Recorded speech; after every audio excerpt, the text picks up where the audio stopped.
Olá, colecionadores e seguidores do canal Coisa de Colecionador. Vamos falar de mais um item novo para a gente verificar se ele vale a pena entrar na coleção ou não vale a pena.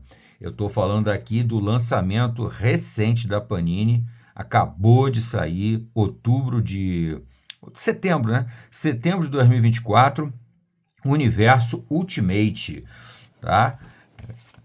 Antes de tudo, como sempre, eu vou pedir a vocês, se inscrevam no canal e se depois do papo aqui vocês gostarem, deixa o seu gostei ou não gostei, faz parte da brincadeira.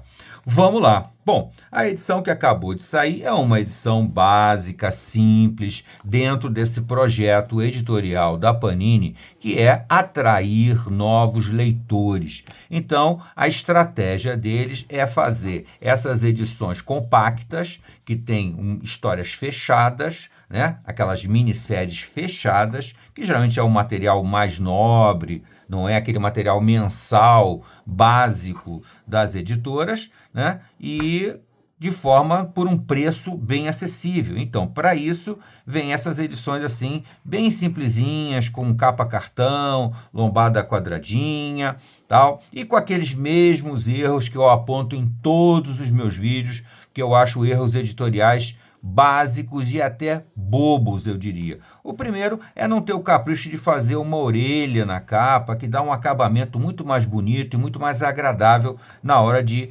folhear a edição. E isso realmente não encareceria muito a edição, não. Isso aí seria uma bobagem. Outro erro que eu acho grave é essa lombada que sempre está escrita de baixo para cima, quando deveria de ser de cima para baixo, para que no momento em que você apoia a edição, você possa ler o título corretamente e não de cabeça para baixo, né? Bom, deixando de lado essa minha reclamação que eu faço em todas as edições da Panini, vamos aqui agora analisar um pouquinho o material propriamente dito. De cara, da mesma maneira que eu até comentei recentemente, né, da edição Superman Perdido, Super-Homem Perdido, essa edição aqui tem algumas semelhanças.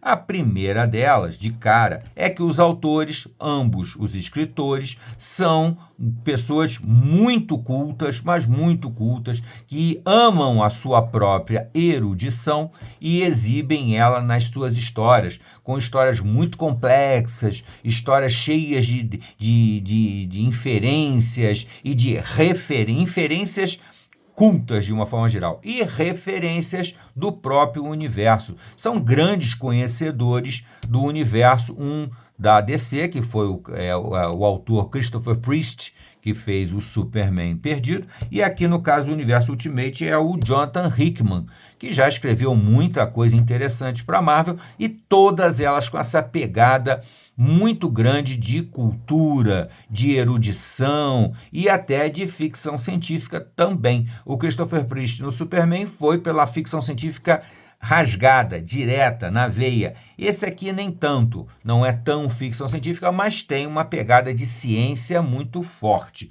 até por causa dos personagens principais que dominam a edição aqui, né? Eu diria que o domínio da edição Universo Ultimate é claramente do Homem de Ferro e do Senhor Fantástico, do Reed Richards. Eu diria aí que é o pai e o filho, o Homem de Ferro, o Howard Stark e o Tony Stark. Do outro lado, o Reed Richards em duas versões, a versão do universo 616, o universo básico da Marvel, e o Reed Richards do universo paralelo, do universo Ultimates, né? Do universo dos Supremos, que é o chamado o Criador, né? Mas não deixa de ser o Reed Richards, tá? Muito bem. Falando um pouquinho mais aqui, uma coisa também em paralelo com a edição do Superman Perdido, eu posso falar do artista. É um grande artista, esse aqui então, um artista famoso, conceituado, consolidado, um dos meus favoritos, que é o Bryan Hitch, tá? Então aqui nós temos 4 edições com histórias do Jonathan Hickman e arte do Bryan Hitch, e temos uma edição no final. Vou até mostrar aqui o final, aqui contém Ultimate Invasion de 1 a 4, com história do Jonathan Hickman e arte do Bryan Hitch. E Ultimate Universe número 1, tá? E esse promete ter alguma continuação, tá? E isso aqui com arte, com história do Jonathan Hickman também, mas com arte do Andrew Curry, não, do Stefano Caselli. Do Stefano Caselli, o Universo Ultimate, o Ultimate Universe, né? Aqui na arte final do Brian Hitch, o Andrew Curry, e no Universo Ultimate, que é só um volume, o Stefano Caselli, tá? Bom, a arte, acima de qualquer controvérsia, é sensacional, impressionante, muito boa. Aqui tem uma leve contextualização da história, que é importante, porque a história é uma história muito complexa, que envolve o universo da Marvel como um todo. O Jonathan Hickman selecionou personagens para continuar a contar histórias do chamado Universo Ultimate, ou Universo dos Supremos, tá? Bom, como a arte é do Brian Hitch, na minha opinião, a edição vale a pena, já é uma edição garantida só pela arte. Mas a história do Jonathan Hickman não decepciona, não. É uma história, logicamente, complexa, com uma narrativa truncada, que faz você ir e voltar no tempo e tratar de diversas maneiras os personagens, né? Isso também é uma marca do Jonathan Hickman, né? Que já escreveu alguns trabalhos bem interessantes para a Marvel, né? Já trabalhou, inclusive, quando ele encerrou esses universos paralelos da Marvel, né? Quando escreveu aquela série Tudo Acaba, eu acho que é esse o nome, né? Quando tudo termina e tal, que foi a colisão desses universos da Marvel, que se assemelha um pouco à famosa Guerra nas Infinitas Terras da DC Comics, né? Da mesma maneira, o Jonathan Hickman fez esse Tudo Acaba e contou a colisão dos mundos. Isso já há uns 10 anos atrás, mais ou menos, tá? Bom, e aqui nós então temos a história, a volta do Criador, né? Depois da colisão dos universos, né? Dos mundos, dos universos da Marvel, o Criador foi salvo, ele sobreviveu. Então aqui ele reaparece, ele mesmo planeja a liberdade dele, que era mantido preso, porque ele é uma mente criminosa extremamente perigosa, talvez uma das mentes criminosas mais poderosas do universo da Marvel, sem dúvida nenhuma. É um personagem, é um vilão, né?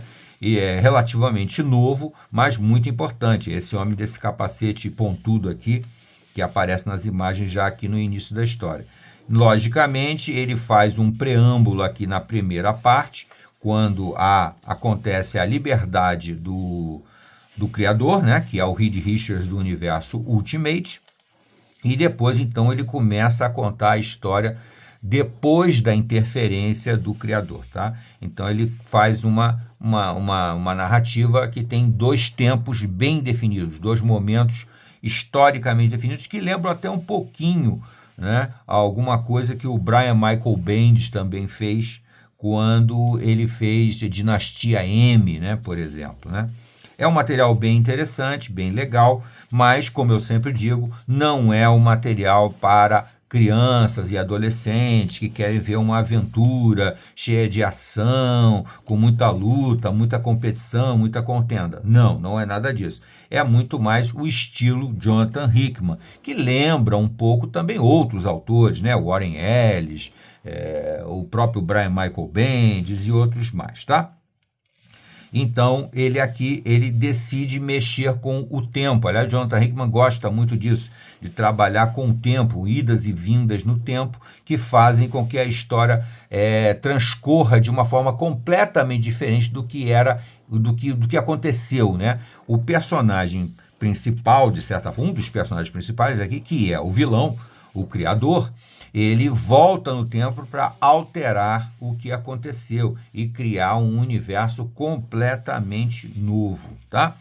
Isso aí realmente ele consegue. E para confrontá-lo, para minha surpresa, aliás, para minha agradável surpresa aqui, porque é um personagem que eu gosto muitíssimo, é um dos meus 5 favoritos, para confrontar o Criador surge aqui nada mais, nada menos do que Stark. Stark em 2 momentos. Na primeira fase aqui, chamada de Invasão Ultimate, é o Howard Stark, o pai do Tony Stark, que nesse caso aqui, nesse universo alternativo, já era o Homem de Ferro e tinha muitas das características de personalidade do Tony Stark que nós conhecemos, tá? Fica reservado para o Tony Stark, o filho mais famoso no nosso universo, a continuação desse novo universo Ultimate, tá? O Jonathan Hickman, que encerrou o universo Ultimate, retoma ele aqui nesse Ultimate Universe, numa história bem interessante, uma história bem empolgante, tá? Fazendo várias referências. É muito bom para quem conhece bem já o universo Marvel, que vai perceber as alterações que ele fez em personagens famosos, né? E em alguns personagens não tão famosos, mas do segundo escalão da Marvel, ou do terceiro até escalão. E sempre outro padrão do Jonathan Hickman são esses diagramas explicativos, né? Ele fez isso muito com X-Men também, né? Naquela fase da Ilha Krakoa, né? Que eu achei até um pouco cansativo no caso do X-Men, mas aqui não. Aqui tem uma dinâmica um pouco melhor, tem algumas reviravoltas interessantes, a história não fica muito estática, com longos diálogos e cansativos diálogos, não. Ela tem várias surpresas, vários bons momentos da história assim. E, logicamente, quando ele se aproxima do final, já no capítulo 4, que é esse que nós estamos vendo aqui, a coisa entra num vórtice, numa velocidade maior de soluções, de surpresas, e é bem interessante mesmo. Tá? E o Tony Stark, mais uma vez, comprova ser um dos meus personagens favoritos, o Tony, o Howard, né? No caso aqui o Howard, tá? Um personagem que tem a capacidade de andar para além do bem e do mal, para além do certo e do errado. É o cara extremamente inteligente que é capaz de fazer as escolhas corretas, né? Porque uma coisa aqui acontece, né? É um duelo de grandes inteligências, porque é um duelo basicamente entre o Reed Richards e o Tony Stark, ou o Howard Stark, no caso aqui, né? O Howard Stark assume aqui todo aquele conceito que nós conhecemos como sendo do Tony Stark, tá? Então, é um duelo de grandes inteligências e, mais uma vez, se confirma essa tendência de que o Reed Richards é um gênio reativo, é um gênio que atua no momento em que a situação se apresenta, né? Que resolve a situação depois que ela se apresenta. Já o Tony Stark, ou Howard aqui no caso, é capaz de agir de forma proativa, ou seja, de perceber o que pode acontecer e atuar de tal forma que aquilo não aconteça. Isso é um assunto que eu já falei em outros vídeos a respeito do Tony Stark, né?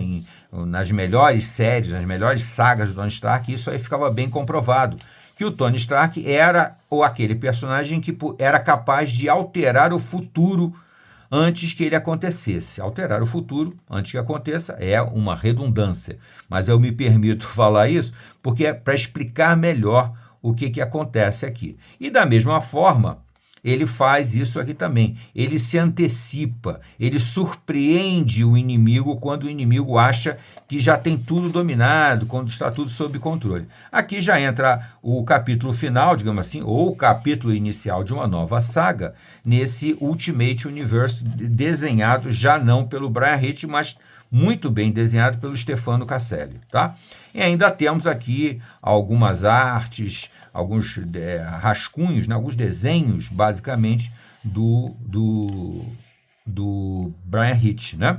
E as capas alternativas, que é um trabalho que sempre é muito legal, que a Panini coloca para a gente poder apreciar as edições americanas, as capas das edições americanas, com várias participações muito interessantes dos personagens ligados mais aos Vingadores, principalmente, né, o Thor e o Capitão América. É bem legal a edição. Essa edição aqui eu aconselho a todo mundo, sinceramente. E eu daria para ela uma nota 10, com certeza. Tá bom, gente? Fica aqui mais uma dica do canal Coisa de Colecionador. Não deixe de deixar o seu gostei ou não gostei e de se inscrever no canal. Até a próxima!